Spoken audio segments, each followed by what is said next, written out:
Headlines, the podcast where we elevate the conversation on culture, sports, politics, and entertainment. Stay tuned for a higher perspective at the intersection of everything.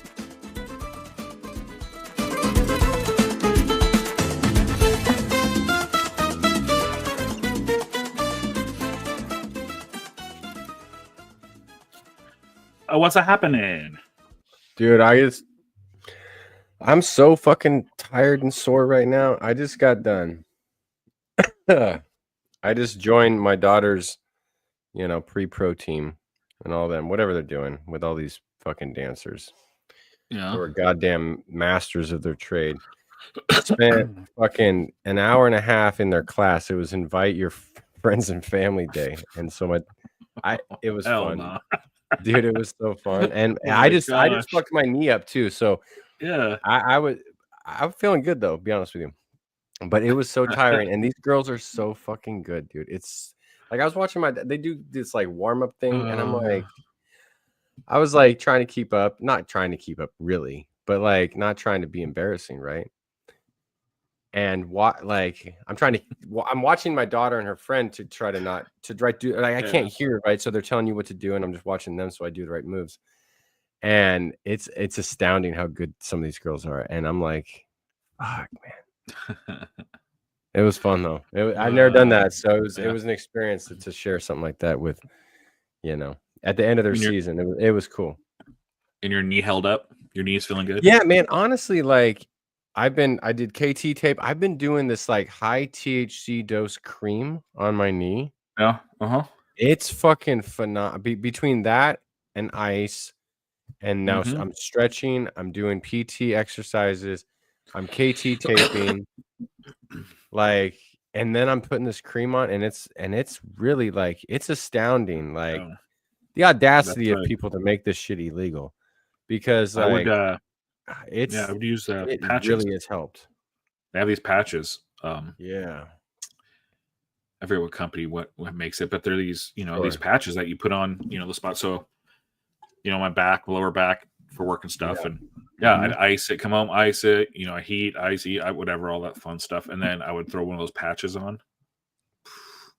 It does. It so nice. It does the job. Yeah, I mean, my knee is sore, but it's like, okay, there's a little bit of I've torn my ACL before, and now there's some strain and some swelling. But really, like, if you're smart about it, like, it was fun. Like, I didn't do anything stupid. I'm not jumping and shit. Like, I'm not doing leaps and all that. Like, no, fuck that. I'm the old man in the group here. No, it was fun. Jumping around. Yeah. Hell no, I don't jump. If I'm running, no, I don't try to run either. If I'm running, you run. Don't ask. Just run. My running days are over. It's the zombie apocalypse, and I'm running I'm so brittle. Until I get my knees replaced, which I'm gonna have to have them done. Eventually, my right knee's gonna have to be done someday. Yeah, I'm just kind of bone on bone, and scar tissue's building up, and it's just so I just keep building up scar, and it's just like grind. It's just gross. So I mean, my knees are just wore out, so it's gonna have to be done. It's just I'm trying to go as long as I can. Like I could still function. I could do some things.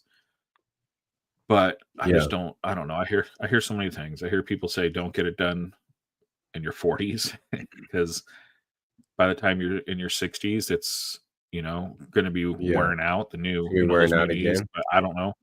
Yeah, I don't know. Talk to Lindsay. She runs the robotic knee and joint replacement program at our hospital. Give me hook me up with some robotic knees. Come on, Lindsay. Hook me up with some robotic knees. Yeah, you will, but you got to get them. Make me an X-Man. Fill me with adamantium. All of a sudden, to see me just running like a gazelle around the neighborhood. Oh shit! I think Andy got that new shit. that new robotics. Hell yeah! He got that new robotic shit. Yeah. But eventually, I'm like, oh man, this is the second time I think I've like. I mean, this is obviously when I tore my ACL, it was much worse, but. Once you do something like that, it's like this shit's gonna the shelf life is a lot shorter than And, if you get to 50, 60, 70, you're gonna have to get it replaced. Lucky enough, I didn't tear any ligaments. My ligaments were all like rubber bands, but my knees are gone. Like the cartilage in between them, I've tore all the cartilage out. Like there's nothing. So it's just yeah. So you know, it was fun tonight though. Like people, you know, because I'm the old guy there, and it's all these like kids and their friends and shit. And I was the only person I think at least invited her, you know, her dad, because I'm fucking cool. And I blew them away with how flexible I am, because I still got that jujitsu shit. Like I'm you still have pretty that rubber guard. I could, like, I was like, I can go full butterfly with both of my knees on the ground. Damn, those days are gone for me.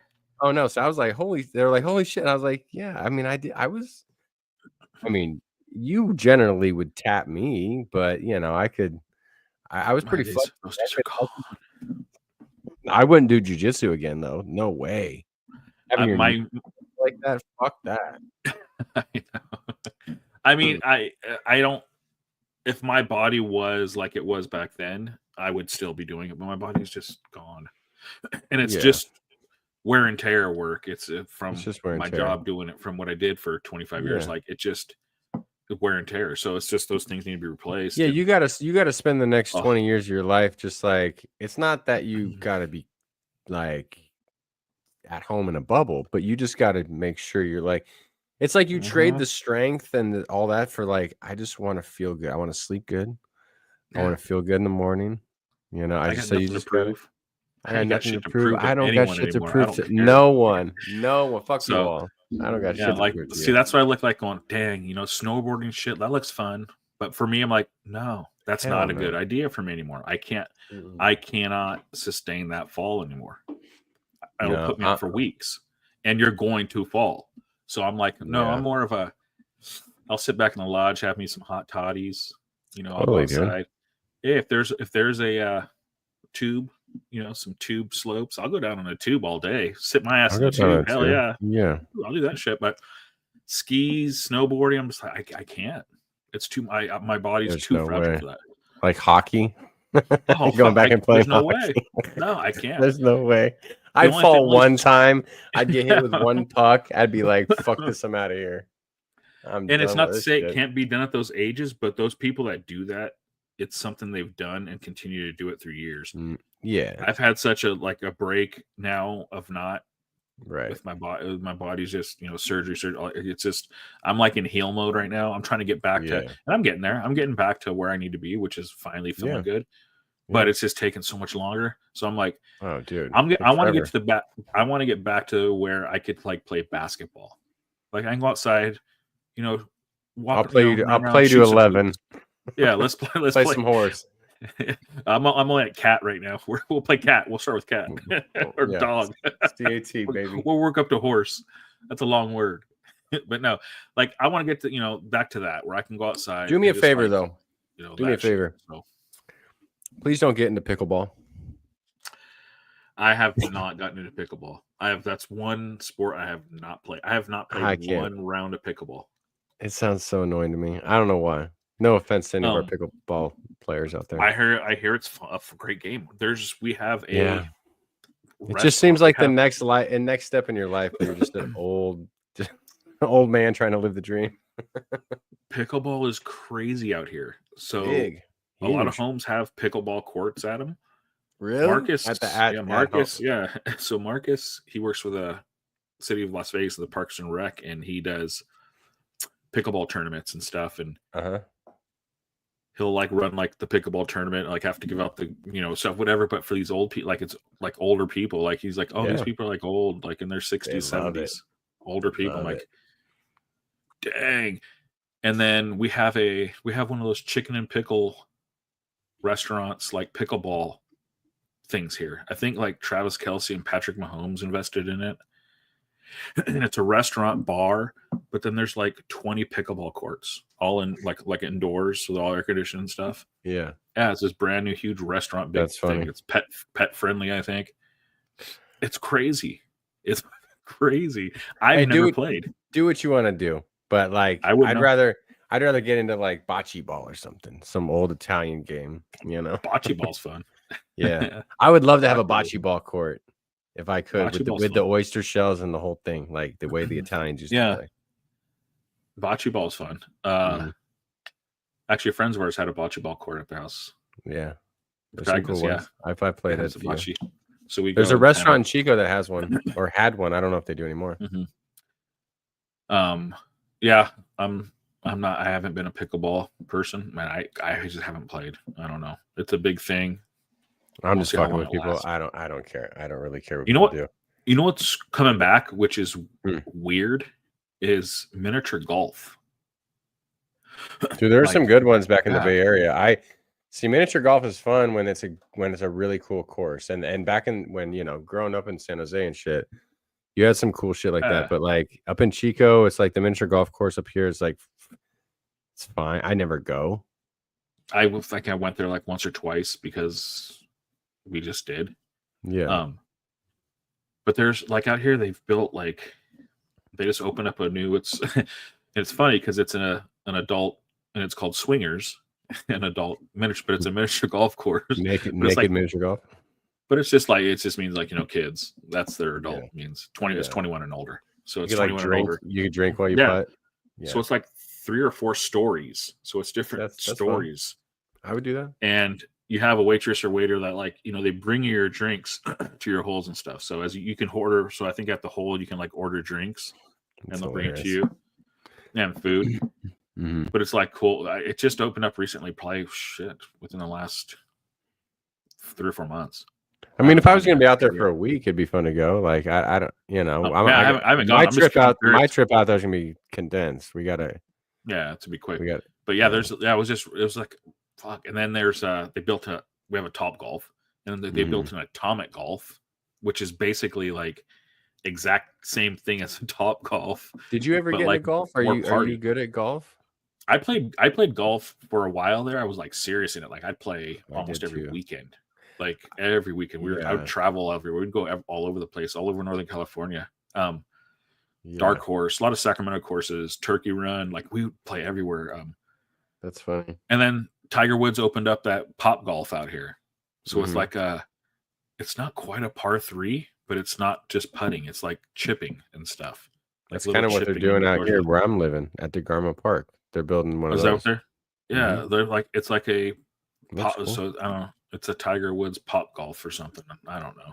I ended up not liking golf, but my grandfather, God rest his soul,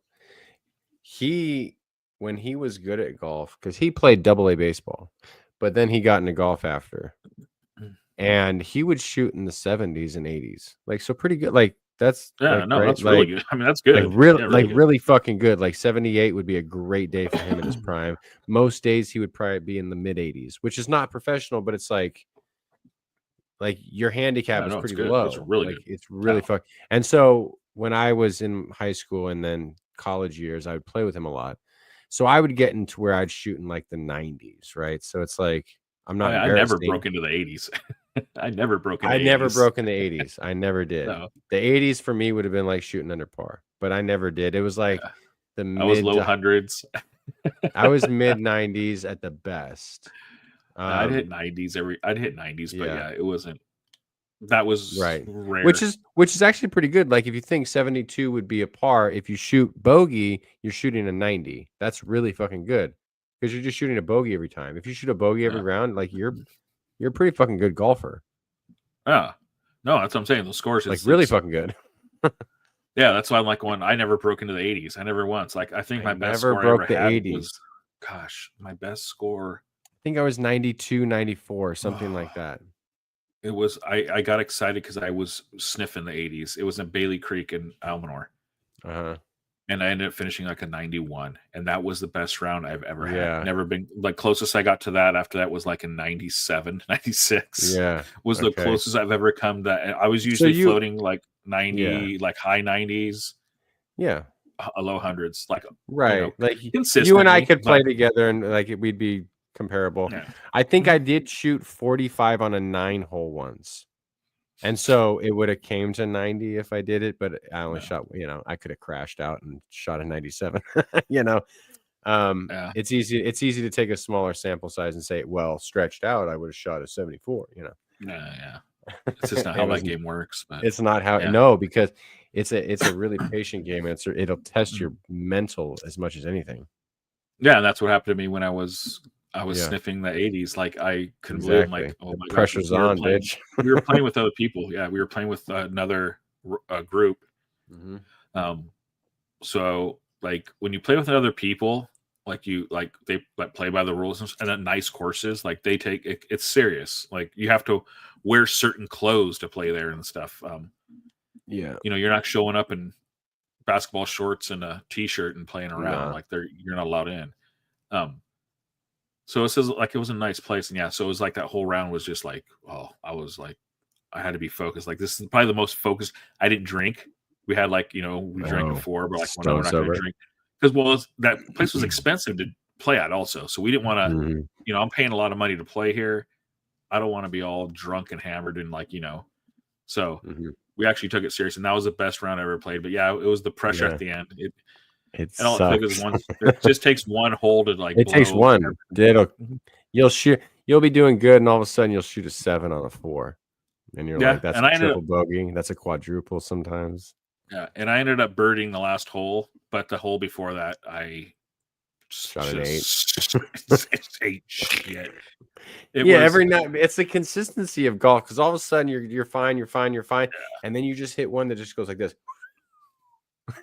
And it just fucking clanks off a tree or some shit. You're like, God damn it. Yeah. I shot like it was like triple bogey. It was just horrid. It just blew everything to the point where the last hole I had a hole in one from like a par 4, and it just was not gonna fucking crash happen. Out. No. To hit 89, and then I ended up getting like I ended up shooting. Yeah, I came up like I shot a 3. I actually birdied 92, my best hole, which that's why I wasn't mad at it because I had that disastrous hole. And usually that just the last hole I would have said fuck this and I actually birdied the hole, so I was like going. So it was probably the best round I ever played. But yeah, I was just so pissed because I had the chance to have an opportunity. If I would have just shot par on that hole, I would have shot an 80, like an 89, which would have been like I would have just like I would have probably taken that at that time over a hole in one. Yeah, that's how much I was playing. Because hole in ones, like I don't care. Hole in ones, there's luck. It's just luck. I watched a 4-year-old kid hit a hole in one the other day at some par 3, like 5. I've seen hole in ones where someone just hits it and they just do a grass cutter skimmer. And it hits a thing and just scoops up and then it's a hole in one. I've seen shit like that, and it's like I just felt so good that I had the whole day was just like going so well. It was like. Yeah. And then I understood golf a little better. Like, oh wow, this is fun. When you know how to play and things are going well, it's like, oh, this game's kind of fun. After I haven't got into it. You get drinking, then you start fucking up. You get pissed. You get mad. What do you screw this? What do you think about doing it on an edible though? If you're just really focused, if you're just on like a little, like you're just like if you're just super focused and you just got this one thing on mind. And you've got some weed in you, and you're just in that level, just in that good zone where you're kind of just in the zone. Do you think you'd be really good at it, or do you think you would suck? I don't know if I would be really good at it, but it would make the game fun. I think fun, enjoyable. Yeah. Where before, like, so we used to go and play like we'd play 18 holes, and we'd bring like we shove a 12-pack of beer in our bags, you know, and we start playing, and you know, by the time it's hole 8, you've already 6-7 beers in. That's a problem with alcohol. And then it's like and then you're just like it just goes off the rails. It just doesn't go off the rails quick. If you can stay in that zone where you're just like a slight buzz, like if you're playing pool with a slight buzz, you're probably going to be pretty fucking good. The problem with alcohol is you tip off the cliff real quick and then you're just sloppy and shitty. So I could see if I could control having an edible would be. Well, I guess I could. A mild dose. Mild, yeah. Because if you go same thing with alcohol, you go a little too far when your legs are kind of like going, whoa, that might not be too good as you're trying to hit a golf ball. You shank one, you hit some guy in his golf cart on the hole over. I would probably do better. I'd rather smoke. Because edibles I'd go smoke. Edibles for me, they affect my whole body. They affect my limbs. Like they make everything feel good. Where smoking for me, I get more. It's the head high. If you're just playing golf with a joint, you're just smoking a joint. Yeah. And then, you don't smoke for a whole, and it's like, fuck, you're already sobering up, 15, 20 minutes later. That's the thing Light it about back up. weed. Yeah. Weed, you can control it easier than alcohol because you can be like kind of microdosing throughout the day. Yeah. Smoking wise, I think you can. Yeah, smoking you not can. edibles necessarily. Yeah, like 'cause I can smoke a joint and get high as fuck, and within an hour, I'm probably pretty like, sober. Yeah. yeah. Just That's kicking it. why I have a higher tolerance, so I get it. Same. Someone that's just smoking would be like, fuck, they're obliterated for hours. But Yeah, like I can, I can go out and smoke a pretty high. bowl. Like I'll go out and like barbecue. I'll go out and smoke a bowl. While I'm barbecuing, like yesterday, and then I'll be fine. Like I'll go in the house, start chopping vegetables. You think you doing could shit. smoke me under the table? You probably could, huh? I mean, I'm probably right tolerance- now. Yeah. I mean, yeah, a little bit more. I smoke. I mean, yeah, probably. But I've slowed down. I've slowed down a lot. Yeah. I used to smoke, like I was smoking I was smoking almost an ounce a week. I was smoking a lot. Like an ounce a week is like a lot. That's a lot. That's kind of like, I feel like that was just flour. That's not Mike outpaces me too a little bit. But that's just because like right now I'm at home. Yeah. I'm at home doing shit here, doing stuff. I'm not going to be at home as much, and then I only have maybe 2 or 3 more months of being at home, relaxing before I start opening up shop and everything. And is that really as quickly as it's going to be? Yeah, I'll start. Oh, that's so exciting. Will you give me a hookup on a tattoo? I want to get some work done. Hey, yeah, I have to see the shit we're gonna do. I got some things. I got some things that I want to get like not covered up, but like adjusted. And I know you guys do the blackout shit, so I was thinking, I think I like some of that. But yeah, it depends on what you got and what you want to get done. That's up to the artist. Yeah, you have to talk to them with that. Yeah, of course. What you want and what they want to do down the road. But that's exciting. I'm really excited that that's happening. Yeah. So once that hits, it's like I'm gonna be just it's just busy. Remember me when you're famous. Yeah. I hope it takes off though. I hope you guys crush it. It'll be fine. It'll work good. It's not like there's lack of there's so much right now of like work. It's crazy that world is continually to grow year to year. It's like it's wild. Even like here, there's so many studios here, and they're all just doing well. There's a few that are not, and you can kind of see why after you look at the studio and stuff. You kind of go, oh, okay, I see why you're not going anymore. Right. But yeah, I feel like that, and like anything in business, it's pretty obvious. Like you see it, anything. You go to a restaurant, you're like, I know why this sucks. There's nothing here that's like it makes sense why this is struggling.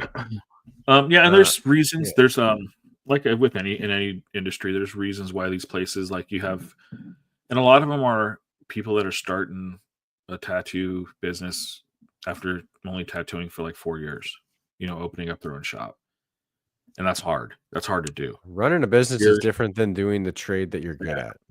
Yeah. And so it's hard. Mm-hmm. It's not as, there's a lot to it. There's a lot to running a business. It's not just saying, I got a place and now come into my shop. Like there's so many just like, as you're getting into it, like, health department codes now. Cause now you're dealing with, blood. So we have like, medical, like there's all this like things we have to deal with, everything. Then finances, then marketing, then social media. Yeah. Like when we took over Choir 3 years ago, it's like we were brought like the founder chose Keith and myself, not only because we wrote a lot, but there had to be something else because it's like 0% of running my publishing company is actually me writing. Like if I happen to write, I almost have this personality split where I don't write thinking of myself as a business owner. I write because I write. And I think of myself as an author for my company, but those two things are such different, like it's different parts of the brain. Like I'm literally like the way I write, like my office needs to be clean. I need to have music on and this and that. When I run the business, none of that applies. Like I need to be thinking with like more left brain, more logical, more numbers, dollars and cents. And this sounds good, but on paper, what does it work out? Is it worth the investment? Is this and that? Tattoo must be the same thing. You could be the best artist in the world. Be like, holy shit, that guy's tattoo is amazing. And he might be the worst business owner in the world. It's hard. I mean, and there's just like in any business, there's people that do it, but you're also giving up so much of your time. Something has to give. Yeah, it's different. So, and that's like for him, it just all worked out for us. And, he was going to start his own, he's been tattooing for over 15 years. Mm-hmm. So he's been in the game for a long time. And where I met him and stuff he was in one of the best tattoo shops in Vegas. Mm-hmm. And so, he's always wanted it. They all have, a lot of these guys, a lot of them have the dream of owning their own shop, having their own business and everything. I'm sure. But the reality of it is, like he's seen over the years, it's so hard to do and be successful for long periods of time without help and without doing it. So he was going to start his business, and he was just going to have a small studio. He's just like, I just wanted his own space. And he was just going to do like a small, tiny studio, just him and maybe one other person, just so he can have his own space, his own thing. But it wasn't really the vibe he wanted. Yeah. But I think he was just kind of, he wanted his own thing finally. He just kind of, and then that's when, like I said, we came together, and now what opened him up, just because my investment and stuff, obviously we can double, triple what he wanted to do, actually get a shop where he actually wanted to do originally, but not have to slowly rely on running the whole thing, That's kind of important. I feel like we can do so much more when we invest in each. The risk is obviously the partnership has to be cohesive, no matter what it is. But if you get that cohesiveness, like Keith is great at all the shit that I'd be terrible at, and I'm great at the shit that he'd be terrible at. So if you have that cohesiveness, something could work and be bigger than an individual can make happen. Yeah, and that's what's cool is, it's something where because he still loves tattooing. He loves it. That's why he wants to do this forever and, have his own company. But in running that business, tattooing is good. He's going to have to take time away from tattooing instead of tattooing all the time.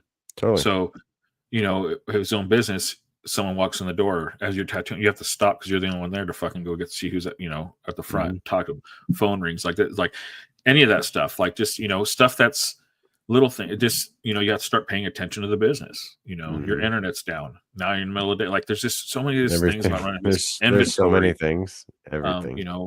Setting, getting the appointments, make sure those are all done. Like there's just a lot of things, and trying to do that and dedicating tattooing and like doing and getting better and like going. It's like, we're going to be going to conventions where he's, still going to be entering pieces, and he has trophies and shit. We're gonna have a trophy wall. He has all kinds of shit where he's won. Best black. But he can only do that if he has a partner.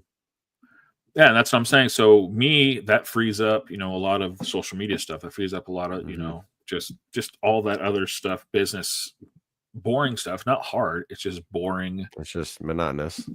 Yeah, and it's stuff that takes away. In which I don't, do the tattoo shit. That's going to be all him. So he's going to just handle all the artist, all that stuff. That's not, and I'm going to cover everything else. But it's, how it's going to be cool. And we're going to have the shop exactly how we want it. That's why when we talked and stuff, the vibe we want there, it's going to be it's going to be a place where you just want to come and hang and chill. It's going to be a cool place. I'm excited for you. I'm really excited for you. There's people always have this idea of like, oh, I just want to work for myself. It has its pros and its cons. Like you're never truly off. You're like, even when I'm on vacation, like I will do work when we're in San Diego. I will do work if we're going to Hawaii. I'll do work. Like there are things that come up where you're like, well, shit, I got to deal with this now because it's that big of a deal because it's my fucking business. But I like it. I enjoy doing that. I like working for good people, but I like owning my own shit too. So I'm stoked for you to be able to do that. You got some questions for me. I think we got to take a break. It's been 30 minutes. We'll come back. Let's take a little break. Take a little break, and then we'll get to. I want to say a quick word about Oh yeah. My Tottenham Some Hotspur. exciting news. Oh my god, I was such a nerd this week, man. I was so geeked out for this shit.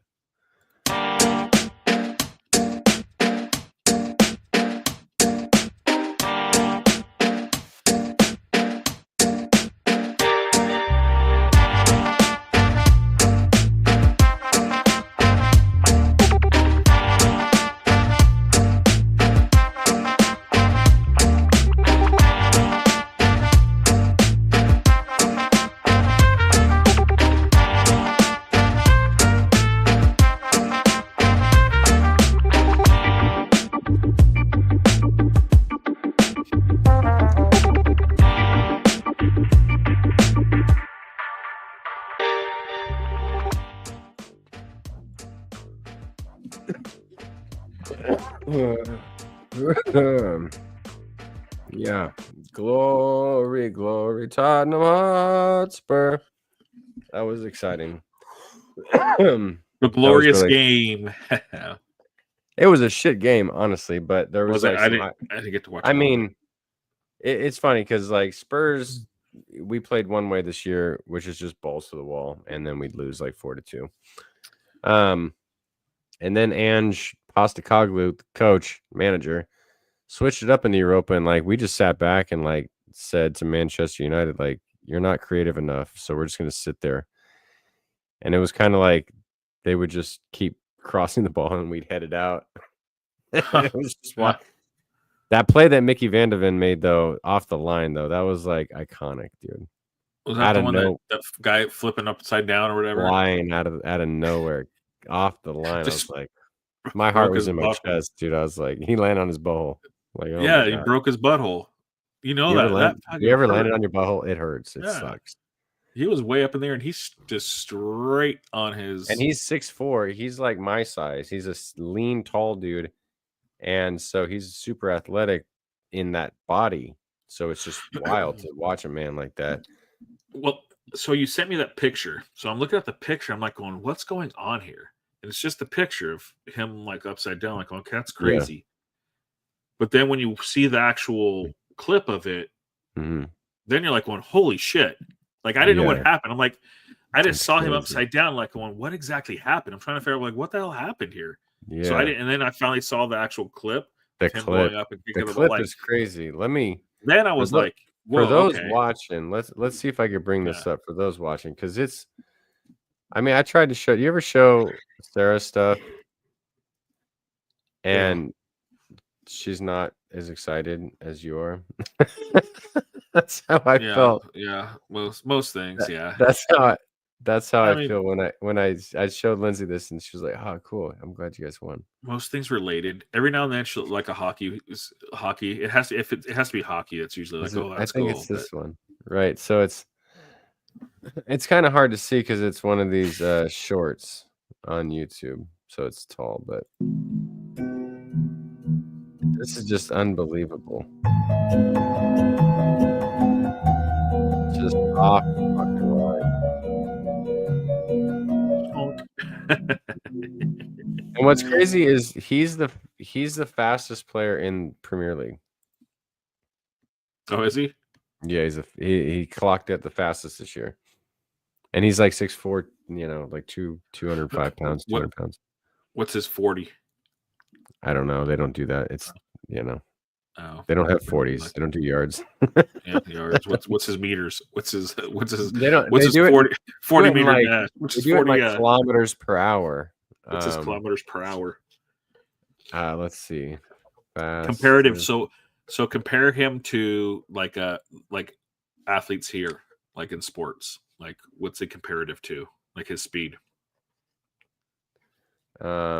Let's see. So he was at 37.12 kilometers per hour. 12 in miles per hour. Would be 22.99. So 23 miles per hour. Fastest NFL player in miles per hour. DK Metcalf, 22.36 miles per hour. DK Metcalf? No, Raheem Mostert was 23.09. So he's as fast as like quick. Tyreek Hill, right? Has to be. Yeah, Tyreek was pretty quick. I don't know what he was though. I don't know if he was quick or fast. Yeah, that's true. There's a difference. So Mickey Van de Ven is probably as fast as anyone in fast. the NFL. Yeah, he's fast. And so he made that play, and it was, I mean, Tottenham. There's an adjective, Spursy. That means you just lose. You shit the bed. You're the Sharks. They're the Sharks of the fucking Premier League. Like, the Sharks are rated as one of the most insufferable teams to watch because, like, how good have the Sharks been in the regular season? Like, we've had some of the greatest players to ever play, and we have some of the greatest teams. The crazy thing about this Spurs team is that, like, the Spurs team of like years ago when it was like Harry Kane and Moussa Dembele and Eric Erickson, Kyle Walker, fucking Danny Rose, Jan Vertonghen, Alderweireld, like those teams were so much better than this team talent-wise, but they never won anything. Yeah, I know the Harry Kane name.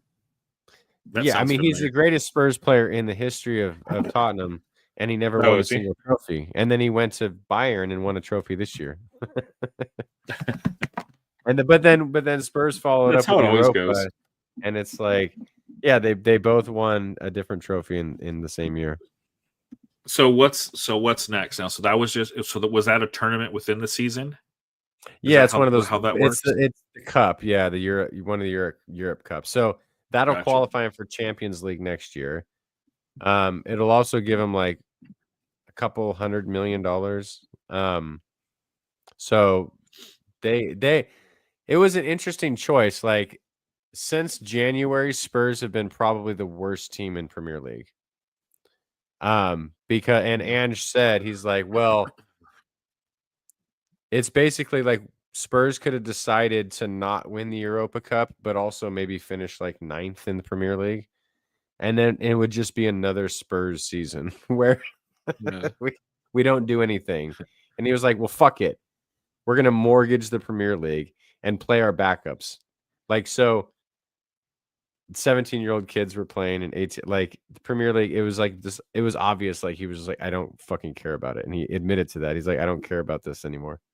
We're going to put all our eggs in one basket. We're going to go win the Europa League. And he fucking did it. So it was like, well, fuck it. Like, I'd rather have a season where we get to celebrate something like this, where it's like, I was crying watching this. I was like, oh my God, we fucking, I'd much rather have that than like, oh, we finished 9th again or 7th. No one gives a fuck about that. So what's like the top trophy in European football? Like, what's the the Champions League. What's the championship or the champion? Like, so is that would top? Be the top? Yes, so that'd be the Champions League, and that's Inter Milan is playing PSG, or did they already? They play May 31st, so they play this Saturday. So PSG, Paris versus Milan. And that's like the top. That's the top. And then and then Europa is one under that. So that's what Spurs just won, is one under that. I mean, it's hard to rank like those versus winning the Premier League because it's different. One's a domestic cup and then one's European Cup.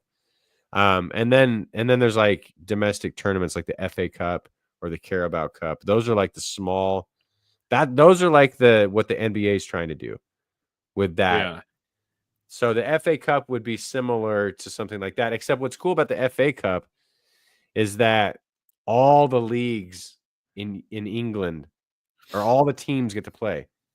So then you get these teams that are in like the 5th division getting on these runs and beating like they get deep into it, deep enough where they're playing. I remember Spurs went and played this like 5th division team. It was like watching like Paradise High School soccer team. Like, there was like 800 people in the crowd. Yeah. It was like a pitch that was like, these are like semi-pro players.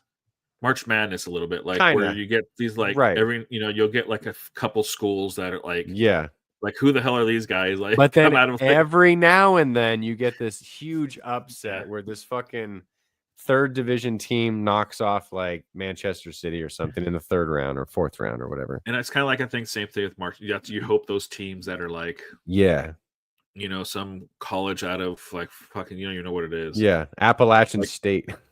yeah, like prep, and like they Yeah, come in and like knock off like a big school. You're like one day, fucking Duke. it happens every And it now and then, but happens. Yeah, and that's the yeah, it'll magic of it. happen. Like the FA Cup, like Crystal Palace just won the FA Cup, right? And that's the English domestic cup. It's not the Premier League. Yeah. And that was their first trophy in like 164 years since their inception. This team has been around since the 1800s and have never won a trophy. So we are watching 75-year-old men just weeping. Like, this is the greatest thing that's ever happened to them. Like, Rebecca Lowe, who does the Premier League, I don't know, you've probably seen clips of her. She's the blonde lady who's English and does a lot of, she does a lot of stuff with Robbie and Robbie, the two commentators. She's a Crystal Palace fan. Just what, like, she's rating this as like the birth of my child, getting married, and watching Crystal Palace win the FA Cup. It's like top tier shit, So that's the magic of, funny. English stuff like Funny. that. Yeah, it's That's and crazy. same with Spurs fans. Like, I mean, if you saw some of the parades, like these people go wild. Like they take this shit so fucking seriously. Yeah. Yeah. But you think about it, what how would you behave if the Sharks won a Stanley Cup? Like I would lose my fucking mind. Yeah. I'd be so geeked, man. I know. Just one, right? Just one. Just one. Just one. Just fucking one. Just one. But yeah, so that was that's like I remember watching. I watched part of the game. I was watching part of the game. Then I leave, but yeah, it's crazy. And then I should have placed that bet the next game. I should have placed the bet. Yeah, because when you said it, you're like, "Oh, bet on this game." And I checked the score; they were winning. And I'm like, "Well, hell no, they're winning 1-0." I'm like, "I placed that bet." They couldn't hold up, and I wasn't surprised because I was like, "What was funny is like, and they partied hard." And I don't know if you saw Christian Romero, one of their top center backs. He was drinking copious amounts of wine, and they listed it as an undisclosed injury for the game. And I was I was like, they lost 4-1 in their last Premier League game, and I thought it'd be a lot worse than that because I was like, they're going to need IVs on the sidelines. I saw too late, and I saw they were up 1-0. I go, what the hell? Yeah, they scored quick, but it was like they don't have the energy. Yeah.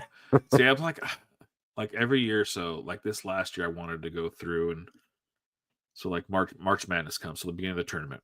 So I wanted to place like a bet or a parlay bet, like take all the top seeds to win the first round, because that usually happens. But also, I was thinking, there's always seems to be almost every year. There's always seems to be like a big upset. Seems like there's a big upset. So I'm like going, like a 15 or a 14 that knocks off like 2 or 3. Yeah. Yeah, it's like there's an upset. And I'm like going, dang. But how many of those teams, like what's $10 on those upsets? Because some of them are like, what, 1,500 to 1. So I guess if you did a bunch of is Lindsay home? No, I dropped my charger. I couldn't. I guess I dropped it outside. Thank you. I was looking for that. I guess I dropped it. Couldn't find my fucking phone charger. I have a backup. Just found it. Hey, just going to pick up my daughter from our dance class. Yeah. Anyway, I was thinking of putting like money like on like the like just those games. Like there's like 4. What would you get if you took it like a 16 over a 1 seed? Put $10 on. I mean, it could be if it was. Those are usually like if you did heads up, because that's what it's going to be. Just heads up. Yeah. Straight heads up. Those odds sometimes are 1,700 to 1. So that's just saying. So if you put $100 down on it, you'd win 1,600, depending on how big it is. It just depends. Each game's going to be different, but it can be anywhere from 1,000 to 1. So that's what I'm saying. If you had like 4 or 5 of those, I guess I don't know how many they have in the brackets. About 3, 8. 16. But anyways, if you just placed, so I was just wondering, doing the math, like, dang, could you hope to hit one? Get the odds? Just Because one? Yeah. you just place bets on those specific games, those just the high ones, because it's going to If you suck. did all the 15 and all the 14s, And hope all you need is one. All you need is one, right, to hit really big. You hit one. So if say it's 8 games, out of those 8 games, you need one of those 8 games to have an upset. Could happen. That's where they get you. But that's what I'm saying. That's what people do. That's why they own casinos. Yeah, that's why you're going, dang, if I bet $800, but if one of those hits, you every double, dumbass is saying the same exact shit as we are. Yep, and then they do it. Like, fuck. How do they we were almost win? there. It always comes down to the last game too. Yeah. It always comes down. Every fucking stupid parlay I do, it's always like the last game. Like, I need this game. That's probably why they pay so much, is that they're very fucking hard to get. Yeah, once you start compounding shit, it becomes really hard. What we got some time left here. What kind of questions you got for me today? Some fun. Oh, yeah, we got some fun. Part 2. You got anything? I found a couple fun ones. Sideways buttholes versus vertical mouths and shit like that. No, that was actually a pretty good one, but no, nothing like that. That one got me. Well, not quite like that. Well, let's see. Let's go. We'll do this one first because this one's kind of not fucked up, but like I had to think about this when I read this. So, would you rather never smell food again or never taste food again?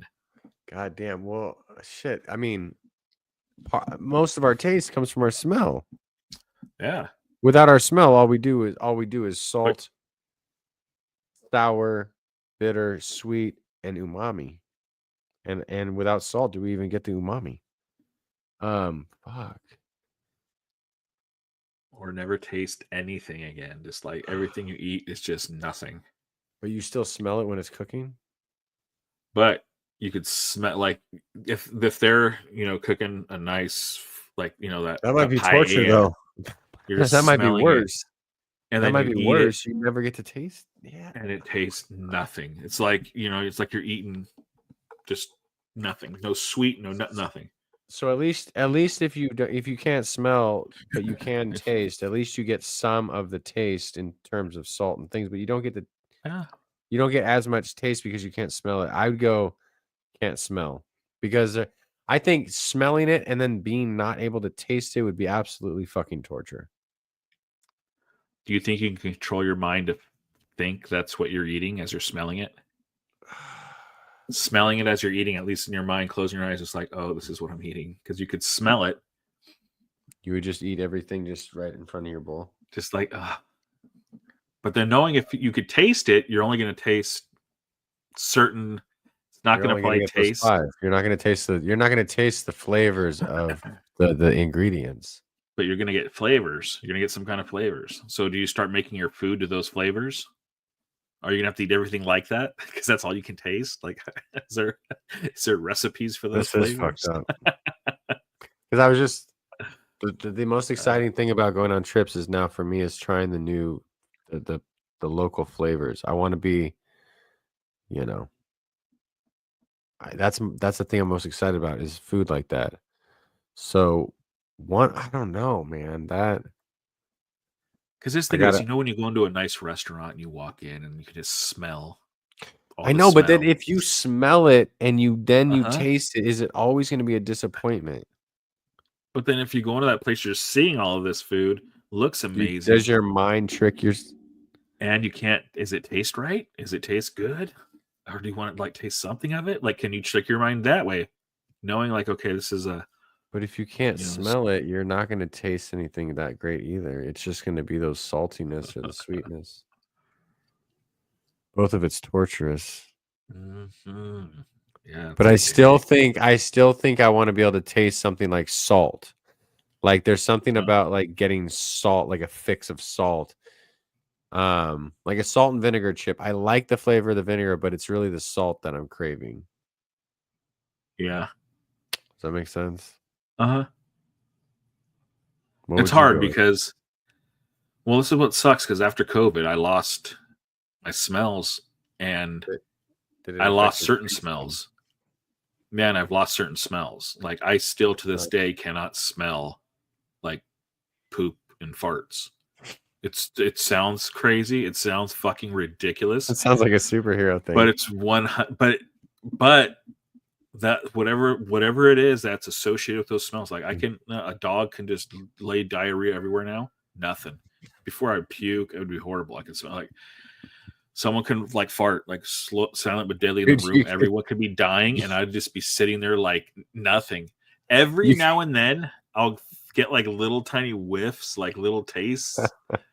But then sometimes I get phantom because sometimes it'd be like when someone fart, like did someone fart? And like That's everyone's weird. looking at me like, oh no. Like, I was swear just someone farted. laughing because I imagine you could have the most fucked up like OnlyFans where you just get sniffing on dog shit and you're just like you like watch me not get affected by this. And people have to see that like, this is the guy who could smell dog shit without gagging. It's I don't know what it is. But it was more than that after COVID. Like I couldn't smell certain things, but I could smell stuff. But slowly as time went on, I've started getting them back. But this is one that hasn't come back, and I know it because I can, But every now and then, I don't know if I'm you have 3 slowly dogs. getting it back. Yeah, I don't know if I'm slowly getting it back because every now and then I swear I smell it, and I've kind of pinpointed it. But then there's times where someone can hotbox a car. Yeah, someone farts in the car. You're good. Yeah, I can just sit there and like, I'm good. It's like a It's superhero. weird. Man. But in that, it did affect my tastes. So things didn't taste, and to this day, things still taste. They're getting better. That's why I think I noticed because my tastes are starting to come back. Like for bacon, bacon was the biggest one I noticed. Was I would have bacon after, Couldn't smell it. Did not.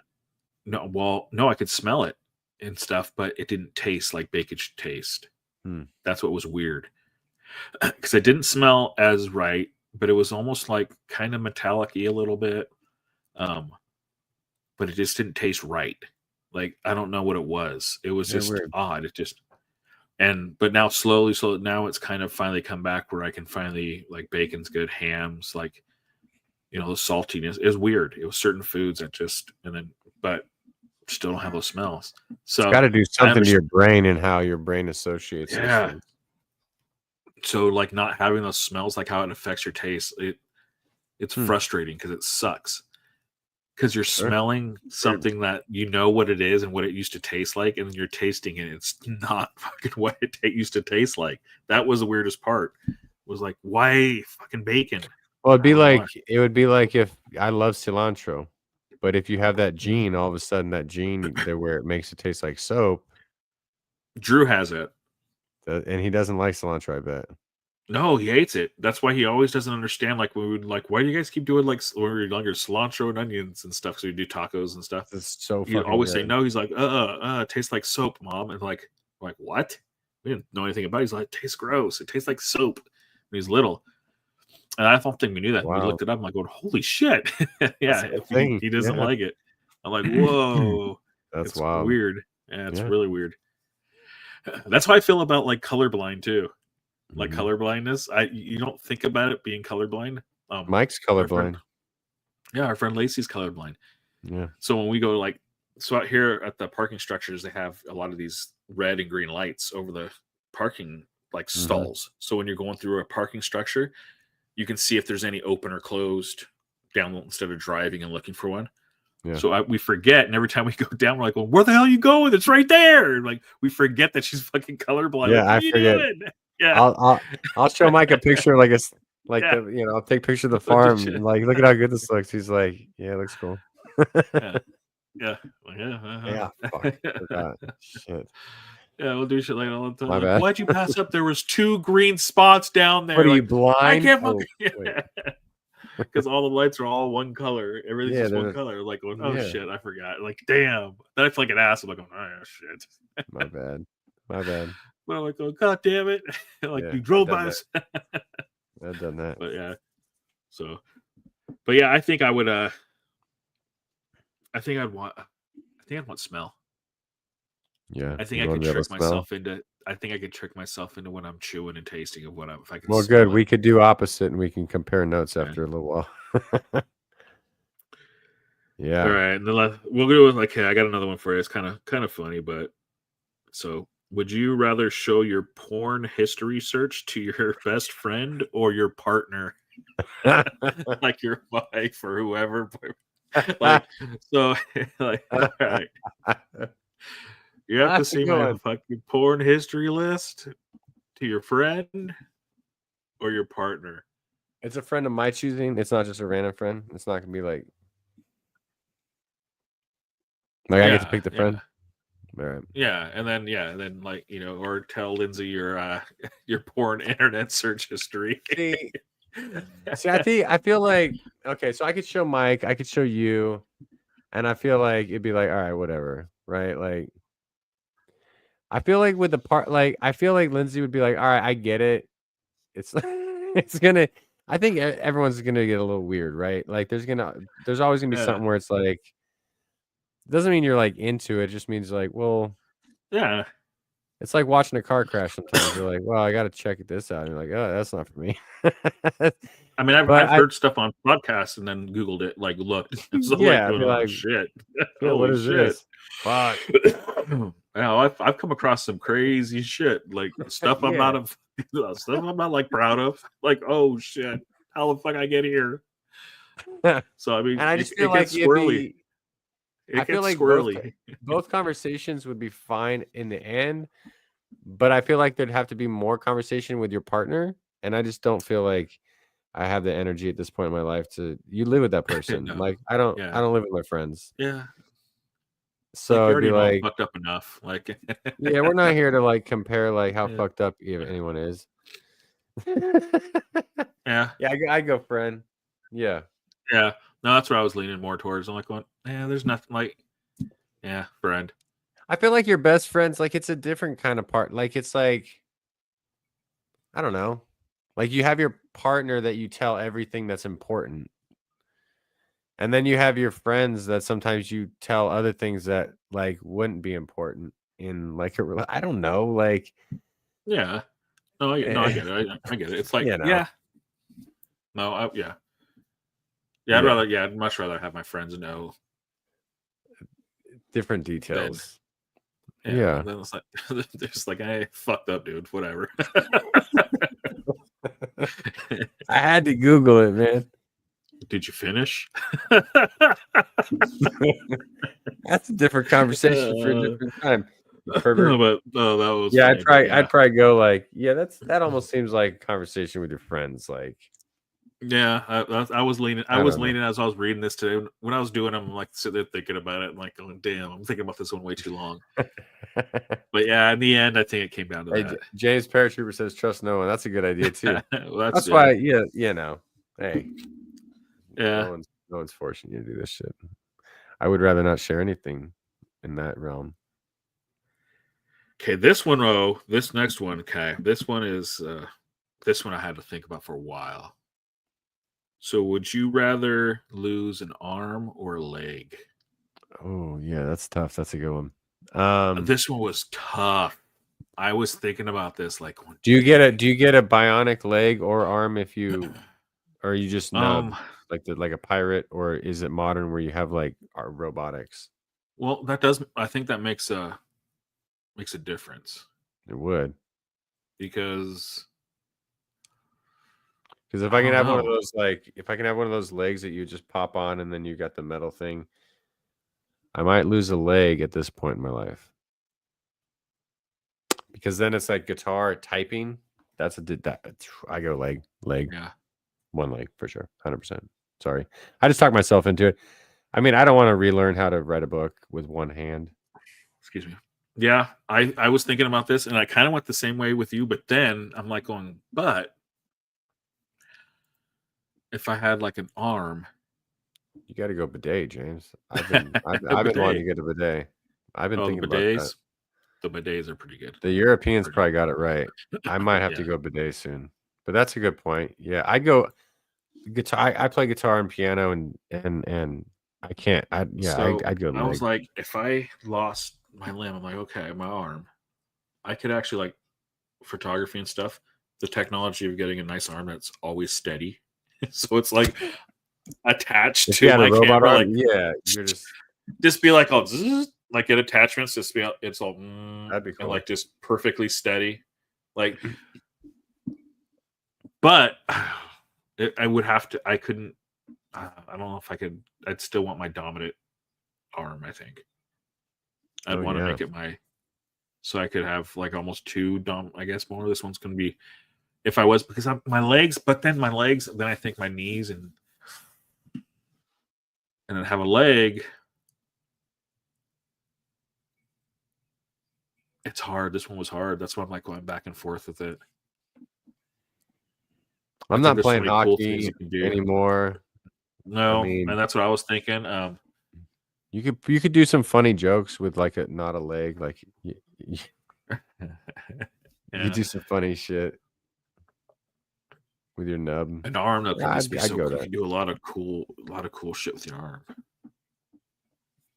If you had a robot arm, I mean, fans will be able to do exactly what they do now, but better. well, I guess yeah, that depends. Like if you're just the way technology is going now, yeah, like the way AI is and shit. Like, I know. would it be and on like a leg? It'd be like just like your leg eventually. But is it? That just seems like a bigger, heavier piece of equipment. Yeah, I don't know. It's pretty settled for me though. Dang. I'm going leg. I'm going at the knee. Cut it off, and give me my hands. I'll hop. I'll get a walking stick. I'll get a cane. I would go. Oh, I would go my leg, and the only reason why is I love to drive still. I love like cooking and stuff. I love that stuff now, and it's cooking. like hands. Another one. And having a robot arm would it'd be cool because you can just sit there and chop. But it's like that's not why I cook. But that's not why I cook to like cook fast to cook. You know what I mean? I cook because I like to cook. I like to it's kind of a like photography. I like doing yeah. It's the feeling, this touch. I think I miss that driving. I like to drive. I love driving. I have ever since I was a kid. And to feel a car, the steering wheel is like yeah, a foot. As long as it's maybe my left leg, that way I can still have my gas. But I think in the long run, I would miss my arm and for sure that function more than my leg. I'm with you. Especially, if I was young. If I was young, it'd be different. When I was playing sports, if I was in my high school playing, I'd young running around because you can still play sports. There's people out there that play with one leg. I mean, you could still do it. Fucking at this point in my Jim life, Abbott, right? Jim Abbott had one hand. Played professional. You could do it. There's very possible. You're a professional baseball player, so it's possible. Yeah. Wow. This point in my life, no. I think a leg would probably where I'd go. Yep. Sacrifice a leg. Off you go. Yeah. It weighs the most also, so lose some weight. So I go a leg. Just drop 20 pounds. Shit, more than that. I got trunks. Depends on how high up. You going the full leg, or I was thinking at the knee. No, I don't know how far. Knee, yeah. At the knee seems about appropriate. Just like at the elbow. It's like that. You got a nub on both sides. Lieutenant Dan. But yeah. Oh, I had this question I thought of the other day, and I was just curious. What did you want to be when you were a kid? Like, did you grow up like going, I want to be like, did you have that? And most of us, which I had, besides professional athlete, because I think at some point, if you played sports as a boy, you always have that. I want to be a pro athlete. Sure. But like, was there something else? Yeah. I mean, I was the same thing growing up. I want to be a pro athlete, but was there something like one? Remember, like when I actually kind of I thought this was kind of cool growing up. Yeah, when I got a little older, I thought that I could actually be in a band that would get me far enough to where I could do like a studio musician. Studio musician?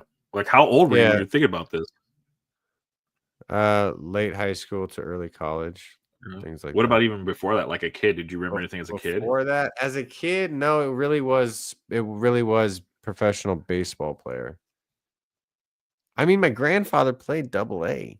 So it was like it was like excuse me. It's not necessarily rational because that was like in the 50s or whatever, but who knows? Like, but it's like, oh, well, if my grandfather could get that far, I could get, maybe I'll do a little better than him, you know? Like, I wouldn't say I was better than him. I have no idea.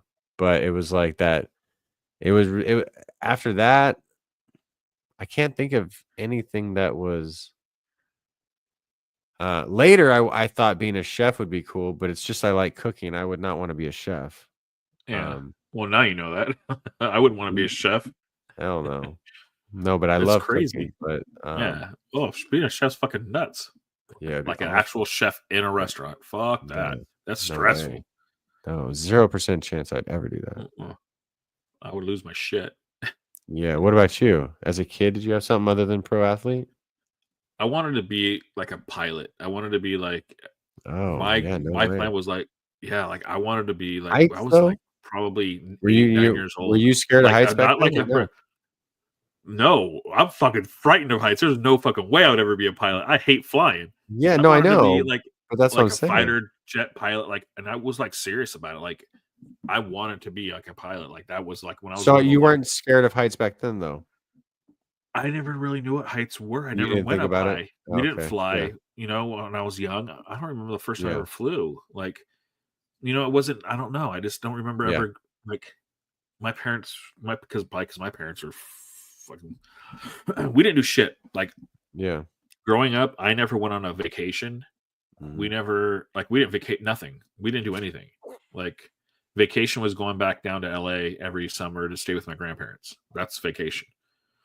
And I stayed with my grandparents for like 3 weeks, 4 weeks in Compton, in Long Beach, in Paramount, and then I come home. That was vacation. Like every fucking year since I was 10 years old, pretty much. Yeah. So yeah, we didn't like do anything. We would drive down. My parents would leave us. They'd visit and they'd drive all the way back up to Paradise and stay up here for 2 weeks, then drive back down and come get us and then come back.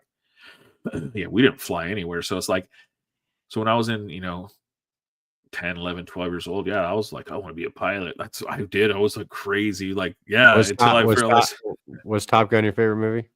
Oh yeah, Top Gun still to this day is my favorite shit. But it always has been. But that was a huge part of it. But I was like, that's what I'm gonna do. That's what I want to be. Yeah, that's wild. And I guess once I went high up into like a Ferris wheel or some shit, I'm like, well, no, fuck that.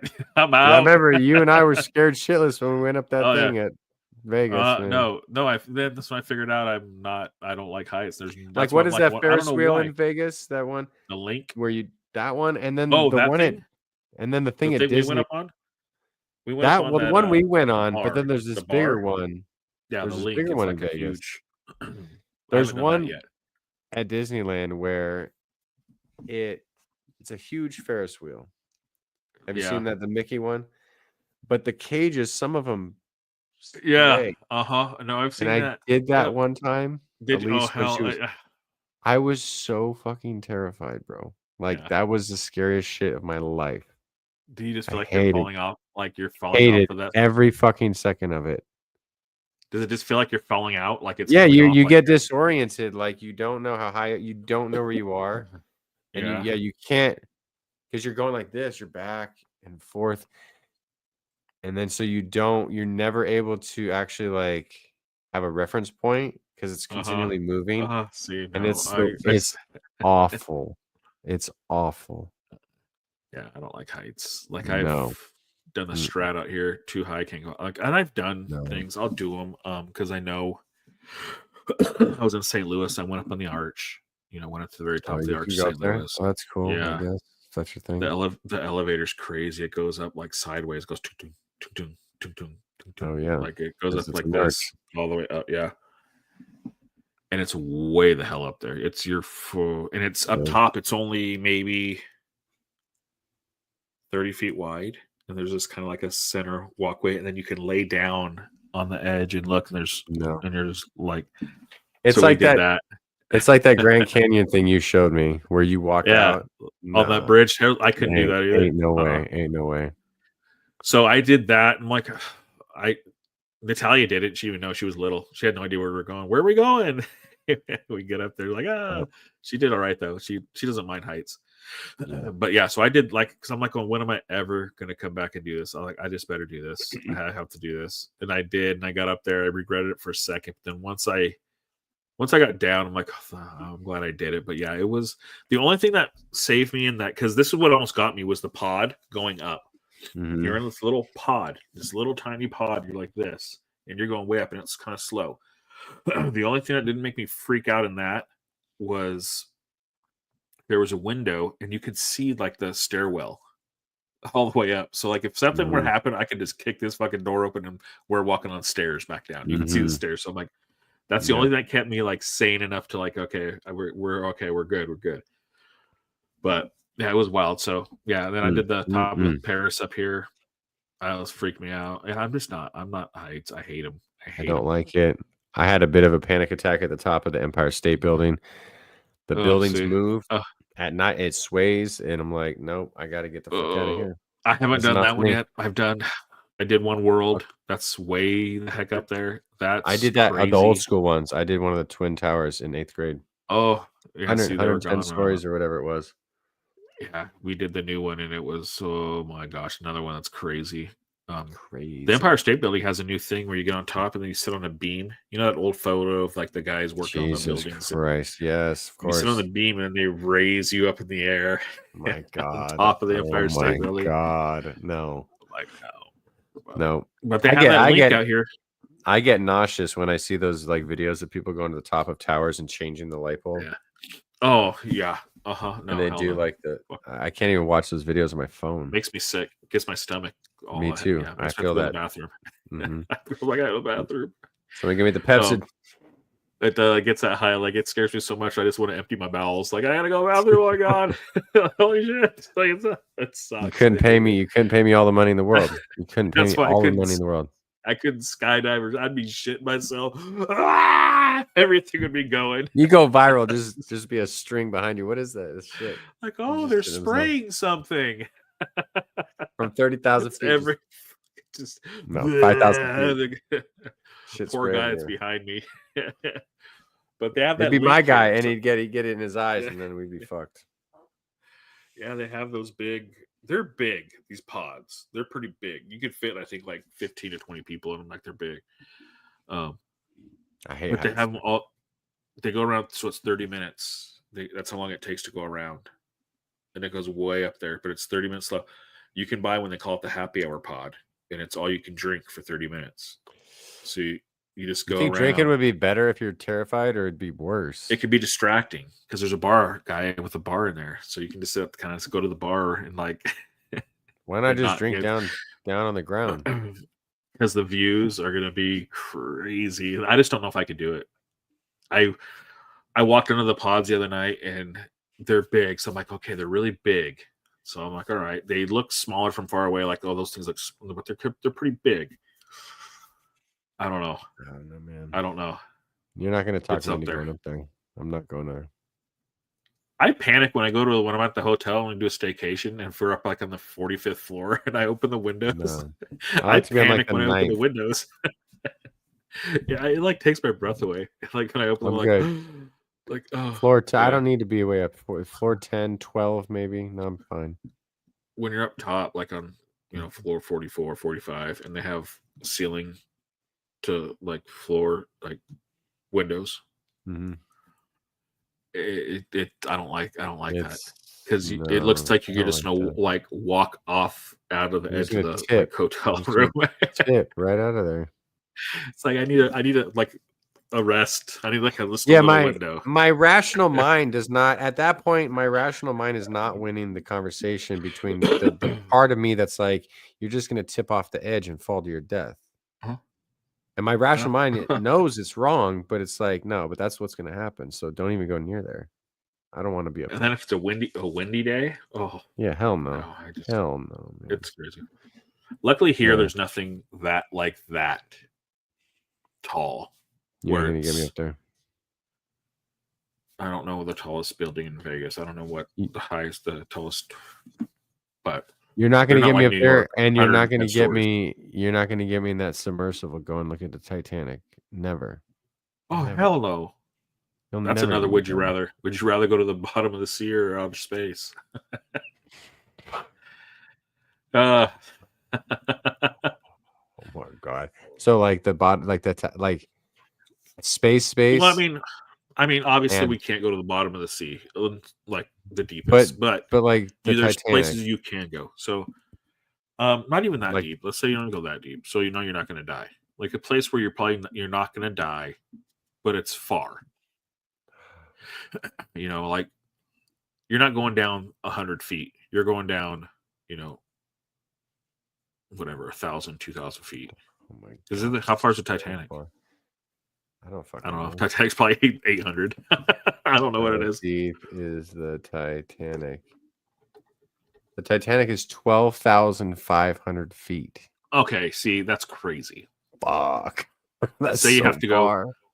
So what? You think we can go half of that distance fairly safely? Probably scientifically. So 6,000 So feet. yeah, and then or outer space. Jenna says the Stratosphere is the tallest building in Vegas. Yes, I've been on the top of that. Scared the hell out of me. Ain't there a roller coaster up there too? Yeah, there's actually friends that went on it. There's a claw that holds you over the edge and it Hell spins no. you. No, fuck that. Nope. Okay, so how much money would it cost? How much To get money me would on it it? cost? No, for you to jump off the stratosphere. Jump off of it to my death? Not to your death. You'll live. Jump off. How am I going to live? Like, jump off. There's a ride right now where you can jump off the stratosphere. And I'm on a rope or something? You know the thing. It's not a free fall. They guide you, but it's fast enough to feel like you're free falling to the bottom. To the bottom? Yeah. How much would it take? Yeah. I mean, I'm probably gonna pass out. I may have a heart attack. And I'm definitely gonna shit myself. Oh, so it's gonna be 6 figures at least. Yeah, it's gonna be 6. What's your are you going for like a couple thousand? I don't know. I don't know if I live through it. I don't know if my heart can. I literally would start having. I would probably go into AFib or VFib or just. Honestly, I think we both would be fine. We'd feel like we'd be fine, but get a little mini panic attack though. But yeah, I mentally I think is where I'll lose it. Like mentally, I might snap, thinking I'm dying. I don't like that feeling. It's not a comfortable feeling. I mean, if someone offered me $100K, I'd do it. $100K? Gosh, $100K. I could sack up. Oh, $100,000. Wow. 100,000? That's a lot of fucking $100,000 right now. 100,000. You know how much fun we could have right after we go on a little vacation, go have fun, both families, for a whole week, go to the Bahamas. 100K? Then invest in your business. Yeah, I mean, I probably would, but it would be so fucking hard. I'd be so hard. I'd have to. Would you be drunk? Scream. How would you get up there? I couldn't. Not high. Not 100% high. No, I cannot be high. No, I'm sane, and I'm like, I know danger when I'm high. Like, I don't lose. This is danger. Like, I get that when I'm drunk. I'd do a shot. Though. I wouldn't be drunk. I would have to be a shot or two, maybe. I think I'd have to have kind of like, I'd have enough to take off some edge, like enough to, but Jenna, amount of money you can do for no amount of money. $1 million, $1 billion. People pay to do it here. They're paying their own money. Their own money that gets taxed. They earn this money that gets taxed. I've been so crazy. You know the new Las Vegas Welcome to Las Vegas sign that they did. So right under that, they jumped from right up there from the strat. So I've been like there, looked up, and you can see people just coming down. It's wild. How far is that? I gotta look this up. How I don't know. Yeah, look it up. How tall is check it out. See what other rides they have up there, because they have another. I think 1,149 feet. 11. So what's the name of the? And how much do people pay? What is the cut? Like, what are people paying to jump off the stratosphere? I forget the name of the ride. Sky jump. Generally $100 to $150. So during the day is probably 100, night 150. To jump off, they pay money to do that. And you want $100,000. There's people like they're gonna pay me 150 to jump off. You'd have to pay. No, would you do it 50? No, I don't know. No, I'd do it for 50. No, yeah, it has to be enough that there's 100. no way. That's I've been up there and it scared the hell out of me. Like it's up there. You're up there. It's like I can't imagine it. Even if it doesn't look high from the ground, it's really, really high when you go up there. You can go 30 feet in the air if you're just dangling there. It's going to feel high.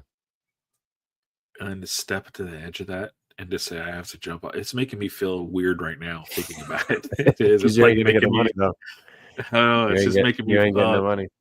You got one last one for me before we get wrapping up here? No, that was about it. I mean, we're about close. All right, cool. Yeah, I don't want to get too deep in those. I thought there were some fun ones though. Deep in the weeds. Ones, so. Yeah, the losing the limbs thing kind of.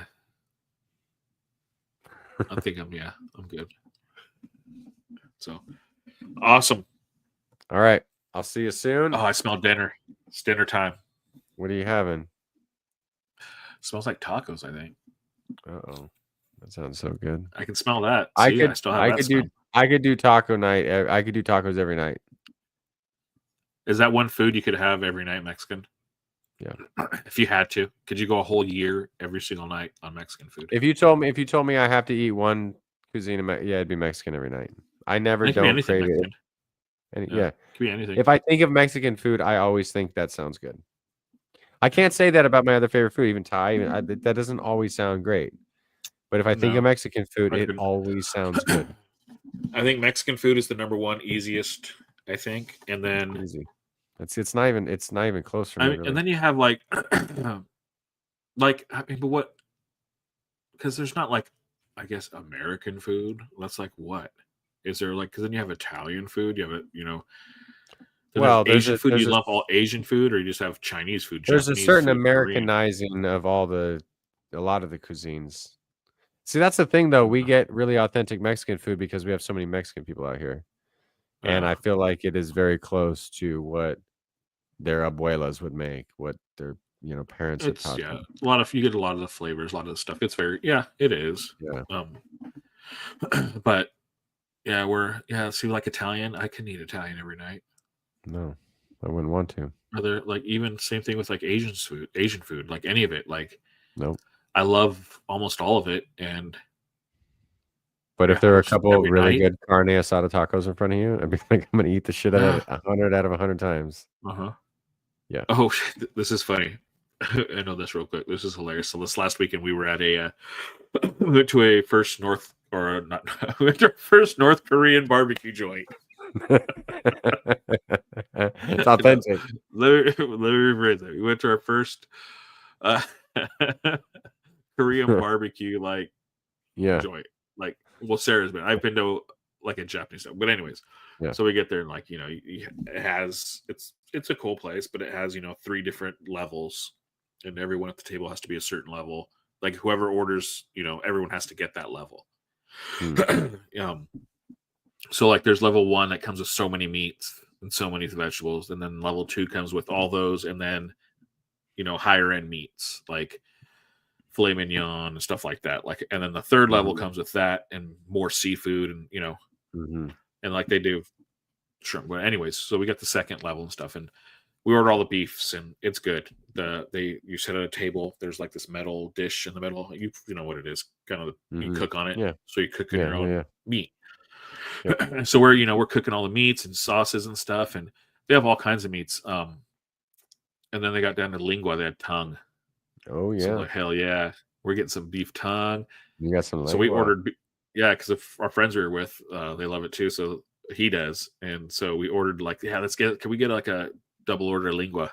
We're gonna try it. And Sarah's like, oh, Sarah hates that stuff. Like, well, so does really Steph. Yeah, it grosses her out.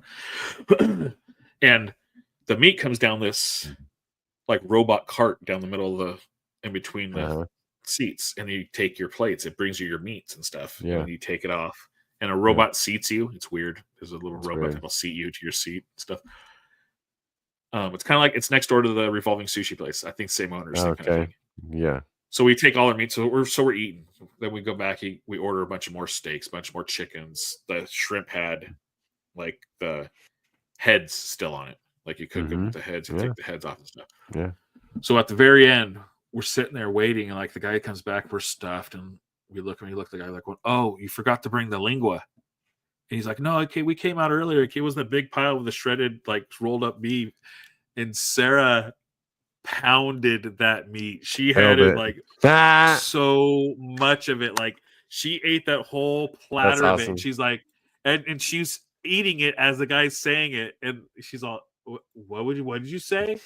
And he's like something right out of it's that rolled up stuff right there. And she's like, oh my God. Like, and you wait, she ate probably 80% of what she had, and it was a lot. Oh yeah, she loved it. It was good, but they shaved it, so it was just rolled up shaved meat. Like how they, so it's kind of like the Mongolia beef, how they do that same thing. Yeah, but we were thinking because when we ordered like this little sirloins and like pork belly, it came out in like nice little pork belly strips. Like fat, I love pork belly. And they did like so you could order that and just fry it on that and the sauces. This place is really good. Especially if you're gluten and stuff because you don't have breads, you use vegetables, stuff like that. But yeah, so we were expecting like lingua, like sliced tongue, like cutting out like they were gonna cook. She pounded that whole pile of tongue. That's awesome. I was like in tears laughing because it was That's so funny. Yeah, because you can't say you don't like it though. Yeah, it was good. You ate that whole pile, but yeah, it was hilarious. So I definitely want to go back, but yeah, maybe we come out here one time, hit that place up. It's a good place. It's fun. Sounds good. Yeah, man. But all right, cool. All right, we'll see you soon. We'll catch you later.